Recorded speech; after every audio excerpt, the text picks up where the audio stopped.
Hey everyone, Spider-Man 1991 here, and I like to read comic books. So I'm going to talk about all the comic books I read that came out the week of September 10th, 2014. Let's get started with the only book I get from Image Comics, Invincible, number 114. Basically, the Viltrumites, Mark learns from his dad, Nolan, the king of the Viltrumites, that they've accepted Robot's deal. Then Mark heads to Earth to confront Robot, and when he gets there, he finds out that Robot has already made a deal with the leaders of the world, where basically he's not actually going to take over the world. He's just basically going to sort of fix things from behind a curtain, and he's basically named the new leader of the Peacekeeper Agency. Basically, he kind of gets Cecil's old job. And also, Bulletproof. Bulletproof is meeting with a group of the remaining heroes, which include Britt and a bunch of other guys, when suddenly Bulletproof betrays them by giving Robot their location. And so all the remaining heroes are pretty much arrested at that point. And so Invincible talks to Robot about this, and basically Robot talks Invincible out of killing him. He basically tells him all the reasons why it would be a terrible thing for him to try to do, since he knows all of Mark's entire weakness. He says he wants Mark to be happy, and so Mark just leaves. He goes back to the moon and tells Eve that Robot won, and the issue ends with Robot sitting in his office or his lab, and he's reflecting on pretty much the important moments of his life, when he first met Mark, when he first met Amanda, Monster Girl, when he spoke at Rexplode's funeral, and finally when he had the conversation with Amanda after they got back from the Flaxine dimension. Okay. Okay, all I can say about this series is that Invincible is definitely a good story, or a good superhero series, where it shows that when things happen in this book, they stick. There are long-term consequences to every action. There isn't a reset or some sort of forgiveness that you find in most superhero books. Basically everything that's done in this book, in this universe, is very moving, very progressive. It sticks, and I get the feeling that Robot taking over, it's definitely going to be some dramatic consequences. It's definitely going to stick for a while, I think, and it's going to be like that until they can actually figure out a way to get Robot out of power. Also, about Bulletproof's betrayal, I think that was done mainly just so that they could probably get Bulletproof out of Invincible's costume, because if you remember, Bulletproof took over temporarily as Invincible when Mark was sick. Then when Mark came back, he switched back to his blue and black costume, then back to his original costume, which Bulletproof was still wearing. So I think now Bulletproof's going to probably get rid of the costume, or Mark's going to have him give it up, or something like that, because of his actions. But yeah, overall, the whole Robot taking over, it was a very good story arc. And yeah, obviously Mark took the deal, because things are different for him, because he and Eve just had a kid, and he wants his daughter to be safe. So I think that's the main reason Mark really didn't do anything, is that, yeah, I mean, if they didn't have the kid, Mark would definitely be fighting Robot, but he does now, and so he has to think about that. It's kind of that's something Nolan told Mark right before he left, was he should really think about this in terms of being with Eve and having a kid and all. So yeah, overall, Invincible, definitely one of the best superhero books out there. If you love superhero comics, you should definitely be reading this. Alright, next up from DC, Batman, Future's End one-shot. Basically, 5 years in the future, Bruce Wayne is dying, and he has a broken spine. Basically, Bruce is and Alfred's still alive. He's telling Bruce that maybe he should just hand the Batmantle over to one of his proteges. He's of course referring to Nightwing, Red Robin, Red Hood. But Bruce has another idea. So he dons the Batsuit one last time and breaks into Lex Luthor's last known lab, where he has all the Bizarro clones. And Batman gets all the material and data and equipment that he needs, and basically has one last fight as Batman. Basically this is kind of like his last mission as Batman. And so he gets through all of Luthor's security, then he has to deal with all the just awakened Bizarro clones going after him. But fortunately, Batman's able to get out of there, and when he returns to Gotham, we see that Bruce has cloned 9 months later, Bruce has successfully cloned a 27-year-old version of himself. But and this is something interesting. I thought Bruce was probably going to transfer his mind into the clone, but apparently he doesn't do that. He just basically implants his memories up to the night in his father's study, and that's when, and he tells Alfred the reason he did this is so that Gotham will always have a Batman, and that's basically the entire story. Okay, this definitely was very interesting. It definitely plays on the whole, what would happen if Batman was gone? Well, obviously Bruce probably figures the only person he can trust is himself. And also, this did remind me, if you read the 75th anniversary Detective Comics number 27, or you got the free copy that was given away at comic book shops for Batman Day, there's a story in there where it shows thousands of years in the future an older Bruce Wayne who cloned another Bruce Wayne who's basically 27 years old, and basically this has been going on for years, and so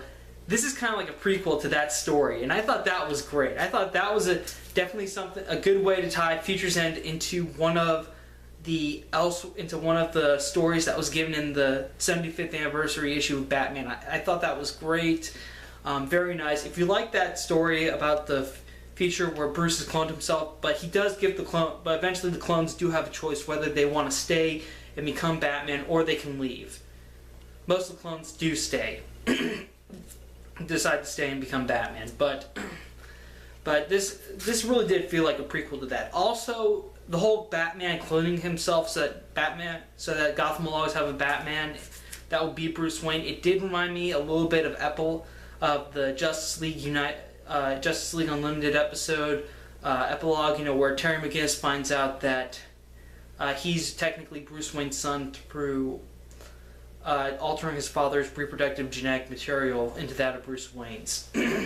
So I think maybe, and Batman Beyond is featured in Future's End. I haven't been reading Future's End, but maybe this could tie into that in a way, into Terry's origin, possibly. But overall, Batman Future's End, very awesome. If you read the Detective Comics number 27 story, you'll definitely want to read this because it's great. I would definitely say this issue is a buy. All right, next up, finally, DC Comics gives us Superman Unchained number 8, and the majority of this issue is just basically Superman fighting Wraith, and Wraith is definitely proven to be a hard foe for Superman. He has all of Superman's powers, but a lot more experience, and he has different ways of using them, such as during the fight when Superman tries to crush him with a battleship. Wraith can apparently alter the electromagnetic energy around everything, causing the ship to explode in Superman's face. Then Superman tries taking the fight into outer space. Oh no! Wraith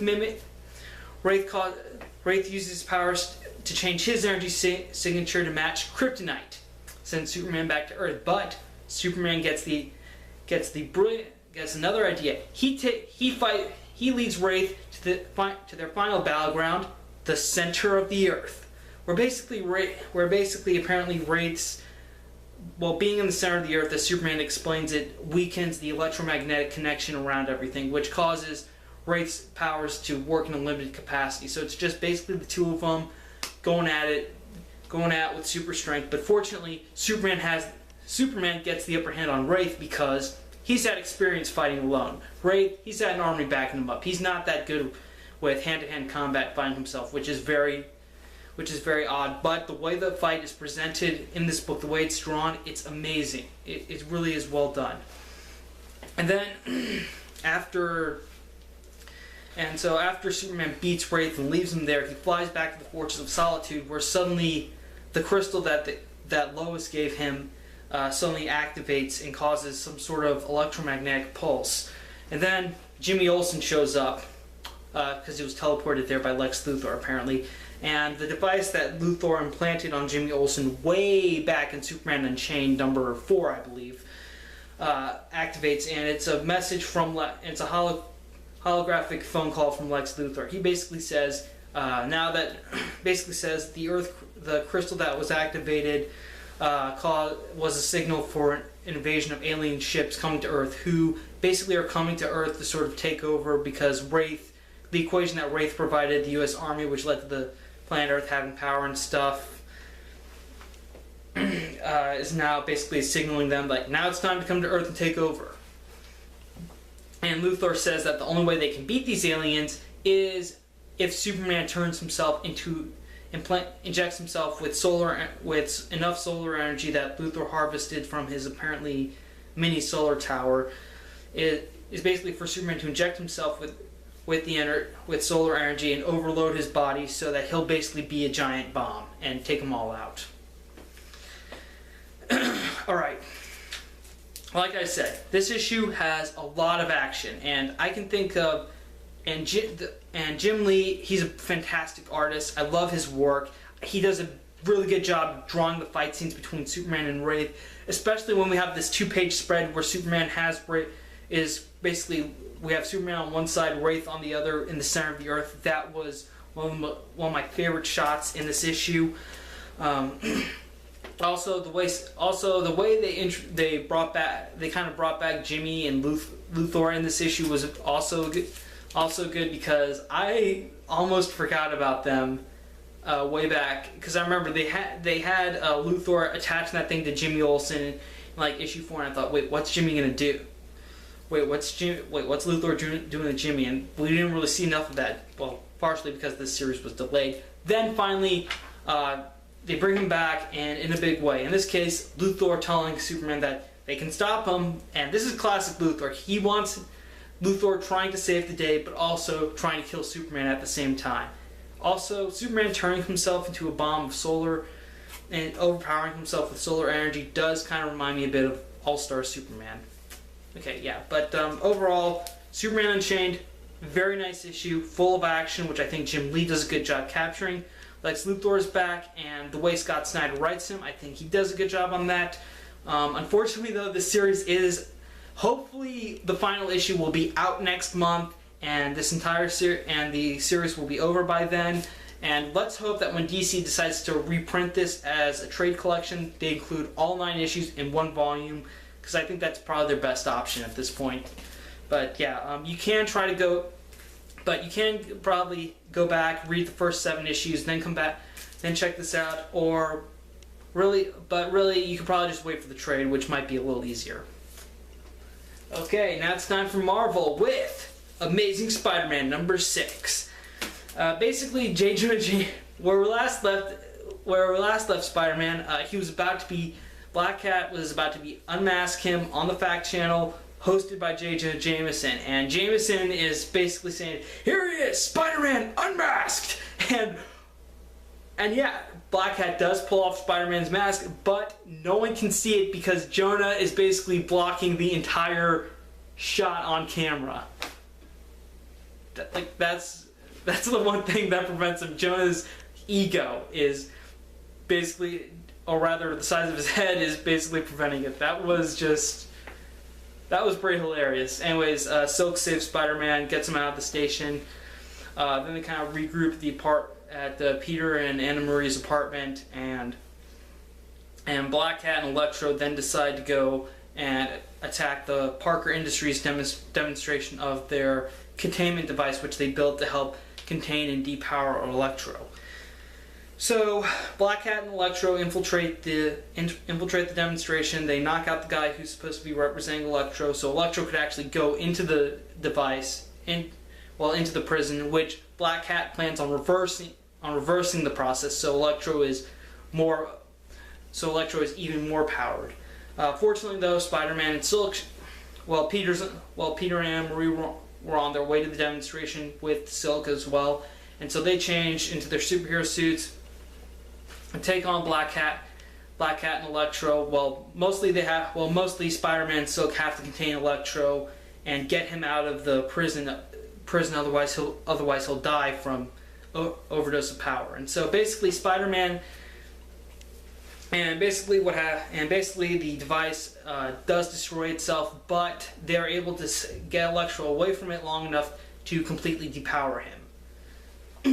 I don't know if this is permanent. It is possible Electro could just recharge, but anyways, However, the Black Cat gets away, and then it's revealed that she's starting to assemble all the villains that were at the bar with no name to kind of work for her. Like basically all the C and D level villains in New York are basically going to be working for her now. And also back at Parker Industries, Peter's talking to Anna Marie about this, about how the demonstration was a disaster and the police are blaming Parker Industries for this. But Peter's okay with this. He's happy that he was able to depower Electro. He's happy that no one died in the process. So he considers that a good day, even though his company's rep is probably ruined. Also, and as they're having this discussion, I hope I'm saying her name right. Sajani comes back. Peter's, of course, VP, the one Otto started the company with, ex-Horizon think tank employee, comes back, and she talks to Peter, and she says that she was kidnapped by Black Cat and Electro, and that they got the information out of her. But a flashback reveals that she apparently willingly told Black Cat everything because she's planning something at Parker Industries. She wants Peter to fail in a way, because she says that building prisons for supervillains isn't exactly a good profit margin. So it looks like I think Sanjini is planning some sort of takeover for Parker Industries. And yeah, basically that's the issue. This has the elements of a classic Spider-Man story. You know, Spider-Man's able to save the day, defeat the bad guy, and to him that's a good day. But there are bigger and badder things on the horizon. Black Cat building a supervillain army. Looks like there's going to be a takeover at Parker Industries. And finally, we got Spider-Verse coming next month. Cannot wait for that. So yeah, we didn't really even get that much closer. Oh yeah, also I forgot to mention Silk, the new character Silk. She does look pretty interesting. She does have a stronger spider sense than Spider-Man, because when they were in the car on their way to the demonstration, and when they parked, she immediately could tell that Black Cat and Electro were nearby. So her spider sense is definitely a lot stronger than Peter's.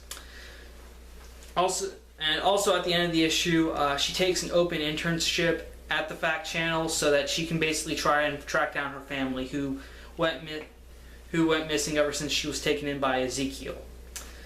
So yeah, maybe we'll get more of Silk next month when Spider-Verse starts. But yeah, overall, Amazing Spider-Man number 6, very nice issue. I still say Dan Slott's doing a great job on this title. Highly recommend Amazing Spider-Man. I get it every month, and I always recommend it. So that's what I think of it. Okay, next up, Fantastic Four number 10. A lot going on in this issue. First of all, Ben Grimm talks to She-Thing, and She-Thing explains that eventually she went back to the Superpowered Wrestling Federation that she and Ben were involved with years ago. I think that was something in the 80s, and basically it wasn't the same. Basically things changed, and by day she was arrested, but by night she was helping to transport illegal substances, and eventually she got caught. She got sent to Rikers, and now basically she was sort of convinced by the powers behind the prison and behind that to sort of take over and make Ben Grimm's life a living hell. And of course Ben's suspicious about this because he thinks that the person who sort of convinced She-Thing to do all this is the same person trying to take down the Fantastic Four.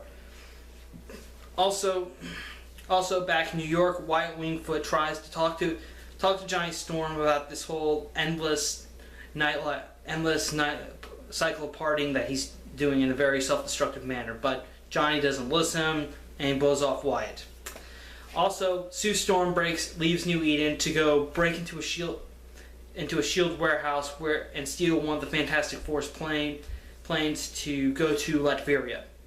That's not stated in the issue, by the way. That's something I'm going to get to in a minute after I'm done with this. And also Reed Richards. Reed is forced to deal with the Wizard, who's formed a new frightful form with members from Salem 7, 3 magic beings who are here on the cover. and and Reed is by himself. He's outnumbered, but fortunately he gets help from the Scarlet Witch, and that's where the issue ends. Okay, about the thing I said about Sue taking the jet to go to Latveria, I think that's basically a setup for what's going to happen in the Fantastic Four annual that's coming out next month. I think it might be at the end of this month, or it's going to be next month in October. And basically, Sue's going to go to Latveria to sort of check in on her daughter Valerie. And also about this issue, there's a lot going on, like a lot. It feels like every single member of the Fantastic Four does have their own story arc going on here at the same time. Which I think is a good idea, but it's not being very executed well, because I feel like the story itself, it's moving at a very, very slow pace.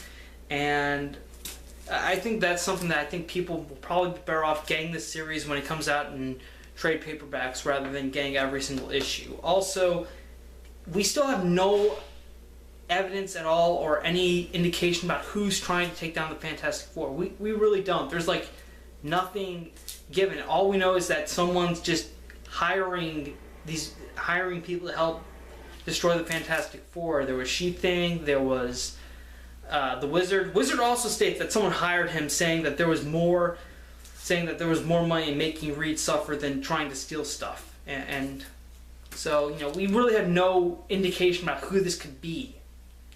So who is it exactly? We have no idea. No one knows. I would say overall Fantastic Four, just wait for the trade. Okay. Next up, Hawkeye number 20. Kate Bishop's journey in LA has come to an end. This is the final issue where Kate Bishop is in Los Angeles. She's basically ready to take the fight to Madame Mask. She makes the big killing blow, collects all the evidence that she needs to get Madame Mask arrested, and during her little evidence, she discovers that apparently Madame Mask has had business with her father, and so basically eventually Kate's actions do get the attention of S.H.I.E.L.D. They come in, and of course they interview Kate about everything. This entire issue, by the way, is sort of Kate recapping the events and telling them to Maria Hill and Phil Coulson about what happened and what the deal is with Madame Mask. And apparently Madame Mask has been selling, I believe, what appears to be life model duplicates, but a way of people extending their own life by putting them in new bodies. So it definitely feels like life model duplicates, or LMDs for short. Anyways, at the end, after S.H.I.E.L.D's done with her, Kate calls her dad, warns, and she basically tells him that after she goes and saves Clint Barton, they're gonna have a talk. And she's very serious about it. And basically, Kate gets in her car with Pizza Dog and heads back to New York to go and save Clint Barton. Okay, this issue pretty much proves why Kate Bishop deserves her own book. It does. I mean, this was a very interesting thing about the Hawkeye series, was that at first it started off with just Clint Barton, then they brought in Kate Bishop as sort of as his protege, and then eventually Kate went to Los Angeles, and the book kind of went back and forth between Clint's adventures trying to protect the building from the Tracksuit Bros, then back to Kate in Los Angeles trying to deal with sort of starting out as a freelance detective, and also dealing with Madame Mask. But now it's come to a close. Overall, I think Kate Bishop was great in this series. I think she does deserve her own book. Maybe she deserves to form her own team of Young Avengers. I think that would be a good idea for a book if she sort of forms her own team of Young Avengers. But yeah, overall, I would say Kate Bishop is an outstanding character. She definitely proves that she's not just Hawkeye's protege. She's as good a character as he is. And she really does deserve, and seriously, Marvel, she does deserve her own book. And also, the Hawkeye title itself sucks that's ending. I'm really sad, because this was definitely an amazing title. So overall, Hawkeye, definitely a buy. Buy it while you can. So I have no idea when the trade's coming because I do not want the trades to be delayed. Okay, last comic. Magneto #9. This is basically the road to Axis. We're starting to enter We're about to enter the event of Axis, and of course, Magneto goes to Genosha so he can go and try to kill the Red Skull. That's basically this issue. Magneto going to Genosha, getting ready to kill the Red Skull, but he has to deal with But apparently this issue, it definitely feels like this is when Magneto figures out that the Red Skull has the brain of Charles Xavier. Also throughout this issue, we do get some flashbacks. Magneto does have flashbacks to his time in the concentration camp when he was younger during World War II, and how he, at first, when he was younger, tried to use his powers to kind of kill a Nazi general, but it didn't go as planned. And Magneto's kind of like that right now, because he's still not at... His powers don't work the way they used to before Avengers vs. X-Men. Now they're kind of fractured, and that doesn't really go well when he tries to take the Red Skull head on. And the S-Men too, I forgot about that. But yeah, overall, I think if there's one series you should read for Axis, it should be Magneto, because, well, Magneto is going to hate the Red Skull probably hates the Red Skull for a number of reasons. Two most prominent: Red Skull hates mutants, and he's a Nazi. So overall, I would say, if you're going to read Axis, if you plan on reading Axis, or you want to get some tie-ins to supplement from getting the main series, Magneto should definitely be something on your list. Okay, that's it for me. Thank you again for watching my comic book reviews. Check out my other videos. Check out my other reviews. Thanks again for subscribing, whether you're an old subscriber or a new subscriber. I appreciate you. It tells me that you guys like it and want to see more. Thanks again. I'm Spider-Man 1991 saying see you later.